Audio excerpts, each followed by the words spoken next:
सामान्य परिचय जो अपनी चैप्टर चल रहा है उसमें मैंने बताया था आपको कि फर्म के खाते जो तैयार होते हैं उसमें फर्म का खाता P&L एप्रोप्रिएशन अकाउंट कैसे बनाया जाता है और साझेदार अपने व्यक्तिगत खाते पर्सनल अकाउंट जिसको हम पार्टनरशिप अकाउंट बोलते हैं कैसे तैयार करते हैं। तो फर्स्ट इलस्ट्रेशन हमने पहले कर लिया था जिसमें P&L एप्रोप्रिएशन यानी कि profit and loss appropriation account था।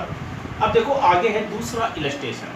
दूसरे इलस्ट्रेशन में दो पार्टनर है K और R और इनका जो लाभ हानि का अनुपात है वो दे रखा है 3 और 2।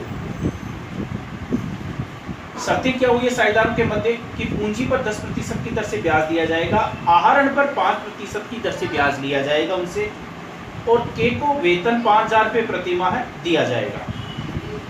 पूंजी इनकी दे रखी है, चालू खातों का शेष दे रखा है, अतिरिक्त पूंजी भी लगाई गई है। तो देखो इसमें क्या वर्ष के लाभ इसमें दे रखे हैं 1,34,000। लाभ हानि नियोजन खाता बनाइए। तो हम सबसे पहले बना लेते हैं लाभ हानि नियोजन खाता profit and loss appropriation account. सबसे पहले यही खाता बनाया जाता है, इसको फर्म का खाता भी बोलते हैं। और इसमें हम सबसे पहले क्या दिखाते हैं कि वर्ष के अंत में प्रॉफिट हुआ है या लॉस हुआ है। प्रॉफिट होता है तो उसको हम कहाँ दिखाते हैं, CR साइड में, और लॉस होता है तो उसको कहाँ दिखाते हैं, DR साइड में।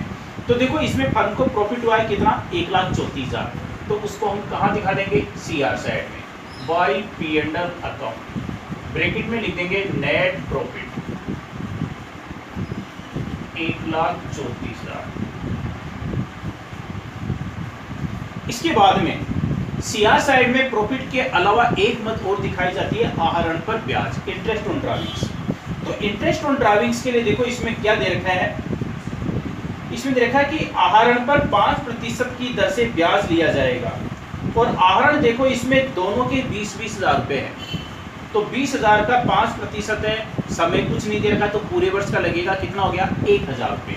तो दोनों का आहरण पर ब्याज K और R का सबसे पहले लिख देंगे इंटरेस्ट ऑन ड्राविंग्स।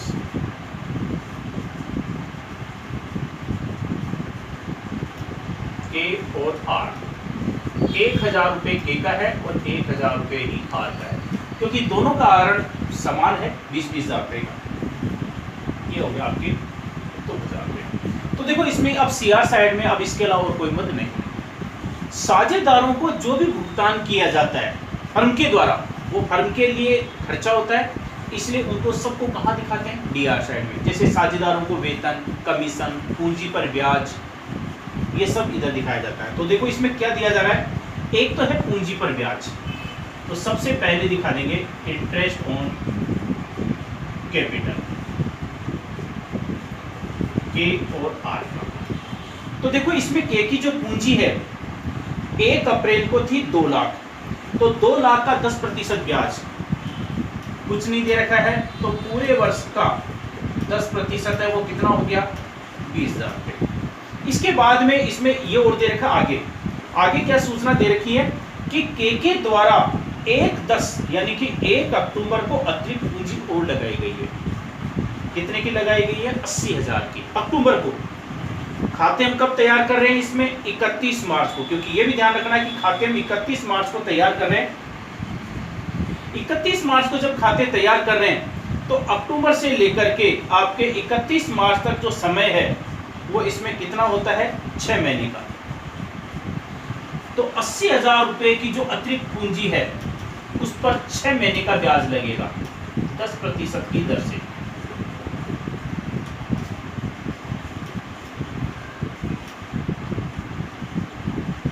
तो 4,000 रुपये ये हो गया। तो टोटल इसका इंटरेस्ट है वो कितना हो गया 24,000। 2 लाख रुपए पर तो पूरे वर्ष का ब्याज मिल गया, कितना 20,000, और 80,000 रुपये पर 6 महीने का, तो टोटल ब्याज इसका कितना हो गया 24,000 रुपये। ऐसे R का, R की जो कैपिटल है वो दे रखी है इसमें 1,20,000 और उसका 10% है। इसके बाद में इसने और कोई अतिरिक्त पूंजी न तो लगाई है न निकाली है, तो इसका कितना हो जाएगा 12,000। तो टोटल पूंजी पर ब्याज है वो कितना हो गया 36,000। अब इसके बाद में देखो आगे क्या दे रखा है, K को वेतन, तो सैलरी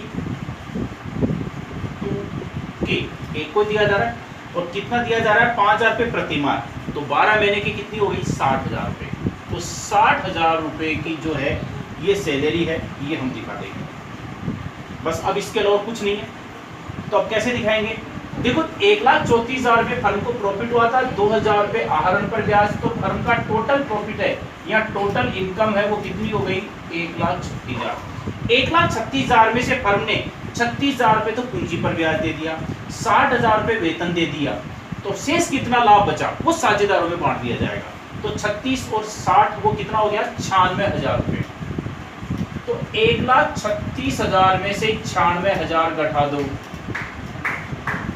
शेष राशि है वो कितनी बची आपके? 40,000। ये 40,000 रुपए की जो शेष राशि बची है वो साझेदारों में बांटी जाएगी उनके व्यक्तिगत खातों में, पर्सनल अकाउंट में। अच्छा, इसमें पर्सनल अकाउंट है, कौन सी विधि से तैयार किए जा रहे हैं? देखो इसमें चालू खातों का शेष दे रखा है। चालू खाते हम कौन सी विधि में तैयार करते हैं? स्थायी विधि में। और स्थायी विधि से यदि खाते तैयार किए जाते हैं तो ये राशि जो शेष लाभों की राशि है वो किस में ट्रांसफर करते हैं? करंट अकाउंट में। तो इसलिए नाम भी करंट अकाउंट का आएगा, पार्टनर्स करंट अकाउंट। तो ये 40,000 रुपए की राशि है वो के और आर में जो बांटी जाएगी 3:2 के अनुपात में। तो 40,000 को बांट दो 3:2 के अनुपात, तो कितना हो गया? 3/5। ये तो के का हो गया,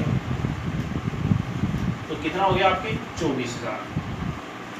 ऐसे दूसरे का 40,000 का 2/5 वो कितना हो जाएगा?